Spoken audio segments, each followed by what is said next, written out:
Seigneur soit avec vous. Et avec votre esprit. Évangile de Jésus-Christ selon Saint Luc. Gloire à toi, Seigneur.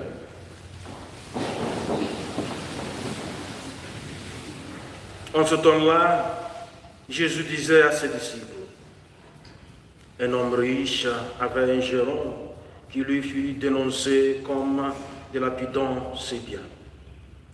Il le convoqua et lui dit, « Qu'est-ce que j'apprends à ton sujet? Rends-moi les comptes de ta gestion, car tu ne peux plus être mon gérant. » Le gérant se dit en lui-même, « Que vais-je faire, puisque mon maître me retire la gestion? Travailler la terre, je n'en ai pas la force. Mendier, j'aurai honte. Je sais ce que je vais faire, pour qu'une fois renvoyé de ma gérance, des gens m'accueillent chez eux. » Il fit alors venir un par un ceux qui avaient des dettes envers son maître.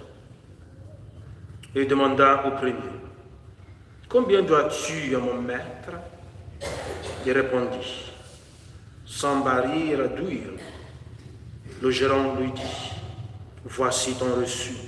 Vite, assieds-toi et écris 50. » Puis il demanda à un autre, « Et toi, combien dois-tu? » Il répondit, 100 sacs de blé.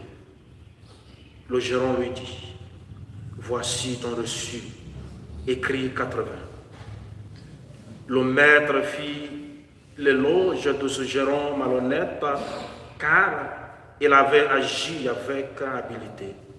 En effet, les fils de ce monde sont plus habiles entre eux que les fils de la lumière.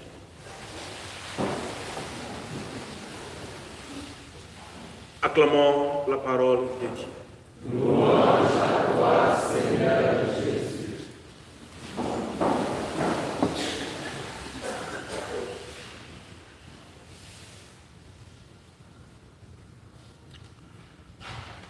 Chers frères et sœurs, ne pensons pas que Jésus nous encourage aujourd'hui à la malhonnêteté, comme le font certains riches qui prennent souvent de l'argent mal acquis pour faire du bien ou investir dans des projets apparemment nobles.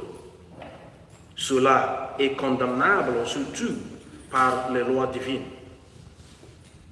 Ce que Jésus lut dans l'attitude de ce gérant malhonnête, c'est l'habileté avec laquelle il a su se servir de l'argent de son maître pour se faire bien apprécier et retrouver les bonnes grâces des autres.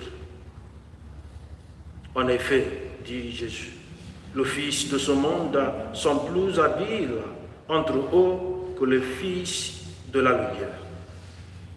Frères et sœurs bien-aimés, c'est comme si Jésus nous dit, de la même façon que les malhonnêtes emploient tous les moyens pour s'enrichir et détourner les biens éphémères, vous les chrétiens, mettez toute votre énergie à bien vivre votre religion dans vos milieux de vie et de travail. En un mot, cette parole est une invitation pour nous tous à faire une utilisation chrétienne de la richesse du temps, des talents, des opportunités et même de notre vie. Utilisons donc nos richesses et tout ce que Dieu nous donne pour tisser de bonnes relations avec Dieu et les autres. Ce que Dieu nous donne ne devrait jamais nous éloigner de lui ou détériorer notre vivre ensemble avec les autres.